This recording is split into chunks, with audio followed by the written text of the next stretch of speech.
Vai falando aí, vai falando aí. Bom, a gente já. Ó, tem uma pergunta aqui. Quais os cuidados devemos ter no verão? Quem perguntou foi Foi o Michael Soares. Michael Soares. Boa noite, Michael. Tudo bem, cara? Você está perguntando em relação à próstata ou em relação à saúde de uma forma geral? Essa saúde urológica, a saúde do Eu homem? acredito que seja para uma saúde melhor, em geral, É. porque a gente sabe que também tem essa coisa Uhum, dos outros tipos de câncer e tudo mais, mas. claro, perfeito. Em relação ao verão, a gente tem que se preocupar sempre com duas coisas, né? Uma delas é o raio ultravioleta, acho que todo mundo já sabe um pouco sobre isso, e também o calor, né? Então, no verão, o raio ultravioleta a gente deve estar sempre se protegendo do sol com protetor solar, e isso não é uma coisa para só quando vai para a praia, né? Os cânceres de pele são o câncer mais frequente em todas as populações, tanto homens quanto mulheres. É o único que ganha da próstata no homem. Então, a proteção para o câncer de pele é uma coisa muito importante. A gente deve passar protetor solar para sair de casa. Assim. Qualquer dermatologista que você vai conversar vai falar: você vai sair de casa, tem que passar um protetor solar, principalmente no rosto, que é a área mais exposta. E o segundo problema relacionado ao verão é o calor. Porque o calor aumenta muito a nossa chance de desidratar, entendeu, Michael? E entre as doenças urológicas, uma que está muito relacionada à desidratação é a pedra nos rins, né? Que não é uma doença exclusiva do homem, mas é muito comum no homem. E as crises de pedra no rim são muito mais comuns justamente no verão por isso, que as pessoas ficam desidratadas e isso provoca uma crise de cálculo renal. Então, de uma forma geral, proteger-se dos raios ultravioletas com protetor solar e procurando ficar na sombra, e também uma hidratação adequada. Isso vai te ajudar aí a prevenir dos problemas relacionados ao verão. Também é importante falar da higiene íntima, né? No verão a gente tende a ter mais suor na região íntima, isso aumenta a chance de infecções, né? Genitais, urológicas ali no pênis. E, então é importante manter uma higiene mais atenta nessa época do ano. Olha só, eu vou fazer uma pergunta para você, que seria uma pergunta que eu acho que tá melhor. Que é o seguinte, vamos lá, eu vou juntar as nossas duas Claro, vamos lá. profissões. Vamos A lá. gente sabe que a ansiedade é uma das Uhum. doenças do século, Perfeito, junto com a depressão, né? com certeza. E dentro da ansiedade, a gente entende que pode vir a ter o que a gente chama de somatização, certo? Uhum. Então, podem vir aí ter inflamações, manchas, né? Diversos tipos de situação. Tem até casos, por exemplo, perto da área pélvica, pode ter também pele morta, né? Por conta de atrito, por conta de uma série de fatores. Uhum. Você pode me dizer se o câncer de próstata pode também estar nessa alteração psicológica da geração da somatização? Isso pode Entendi. também acontecer? Como causa do câncer propriamente, não tem nada comprovando como uma causa de doenças oncológicas. É claro que a ansiedade, como o transtorno de ansiedade, ele está relacionado sim até a doenças inflamatórias e algumas doenças oncológicas. Mas não tem nenhum estudo falando diretamente relacionado ao câncer de próstata. Certo. Assim, a gente falar um pouco sobre somatização, eu percebo que o tipo de paciente que a gente lida sobre o câncer de próstata são homens com mais de 50 anos, em média, né? Principalmente homens acima de 50 anos. Então, são homens que ainda estão numa fase, vamos dizer assim, eles não. Falando da parte psicológica, claro que eu não sou nenhum especialista nisso, mas Uhum. eles têm, na média, uma forma de lidar diferente da geração nossa, assim. São mais duros, né? Mais tensos. Mas o que eu posso falar em termos de saúde mental dessas pessoas é que o homem tem muita dificuldade de assumir um problema, né? O homem, a maioria das vezes, ele vai ao consultório arrastado pela mulher.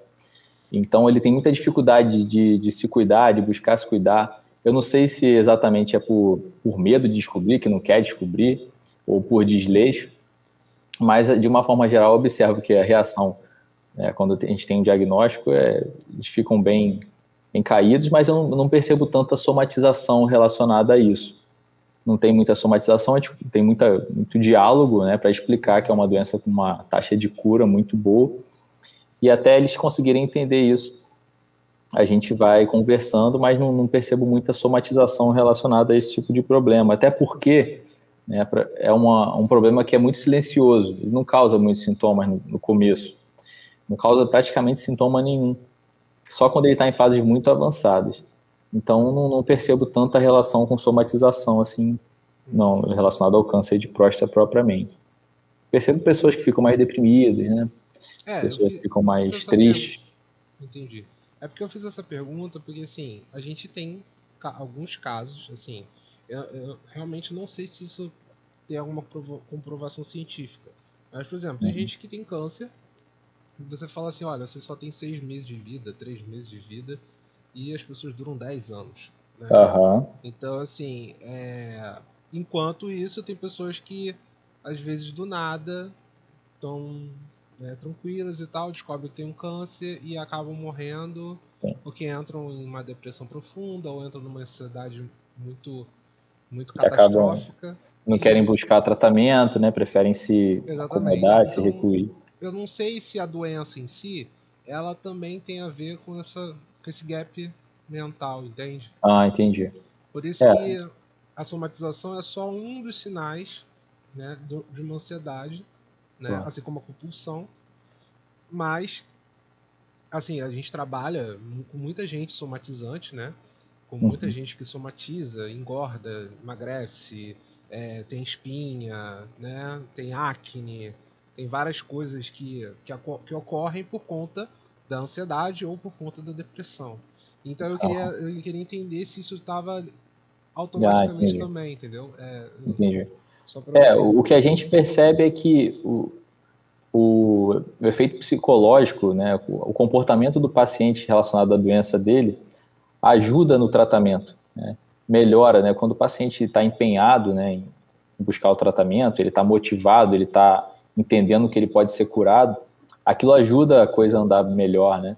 Quando o paciente está menos motivado, mais deprimido, isso prejudica o tratamento, né? Você percebe que a coisa progride de forma diferente. Então, como você falou, paciente que vai durar 10 anos aí, e o câncer de próstata é muito ligado a isso, porque até na doença muito avançada, você consegue aumentar muito a expectativa de vida desse paciente com os tratamentos que a gente tem. Sim. A gente tem, quantos pacientes? Tem paciente com 90 anos lá, cara, assim, que ainda faz a injeção lá para tratar a Caramba, próstata, tá lá, tá vivo, tá bem, então tá feliz, e aí segue. Tem muitas pessoas dessa forma. Então, o perfil do paciente, né, como ele reage a esse problema, modifica muito a capacidade de resolver o problema. interessante. Tem uma pergunta aqui, Michael Soares falando. Dependendo do nível do câncer de próstata, o que é mais indicado? Radioterapia ou cirurgia no tratamento do câncer? Muito boa pergunta, Michael. Isso é uma decisão que a gente sempre toma compartilhada com o paciente. É legal, por quê? A cirurgia acaba sendo é considerado o melhor tratamento, né, para as doenças mais iniciais, porque tem os melhores resultados de cura. E além disso, quando você faz a cirurgia e eventualmente aquele tumor pode voltar, você ainda tem a radioterapia como um recurso. Então a gente acaba indicando a cirurgia não baseado exatamente no grau da doença, né, no quanto a doença está avançada em relação à radioterapia, mas sim no quanto aquele paciente é capaz de aguentar uma cirurgia. Tá? Uma cirurgia que hoje evoluiu muito, principalmente com o robô, né? Vocês devem ter ouvido falar já na cirurgia robótica, que acrescentou muito na cirurgia de próstata, mas principalmente esse paciente vai tolerar uma cirurgia ou não, porque às vezes vai ter um paciente com 70 anos que talvez a cirurgia não vai trazer tanto benefício para ele, porque é um risco também, né? Tem risco de sangrar, por mais que seja pequeno, sempre impõe risco de anestesia, tudo isso. Então a gente sempre pondera isso. A radioterapia, não, tem os problemas dela, mas é muito menos arriscada, assim, em termos de quanto o paciente vai aguentar aquilo, né? A radioterapia são raios de radioterapia que vão queimar as células cancerígenas ali, mas o intuito também é curativo, né? O intuito também é curar o problema. Então a gente compartilha essa decisão muito com o paciente e vai de acordo com o físico do paciente, quanto ele o perfil do paciente, se ele tem outras doenças, se ele tem doenças no coração, se ele tem problemas no AVC, algumas outras coisas que podem tornar a cirurgia um risco maior para ele. Então é basicamente isso, assim que a gente toma a decisão entre radioterapia e cirurgia. E se é uma doença, isso vale tanto para as doenças iniciais como um pouco mais avançadas.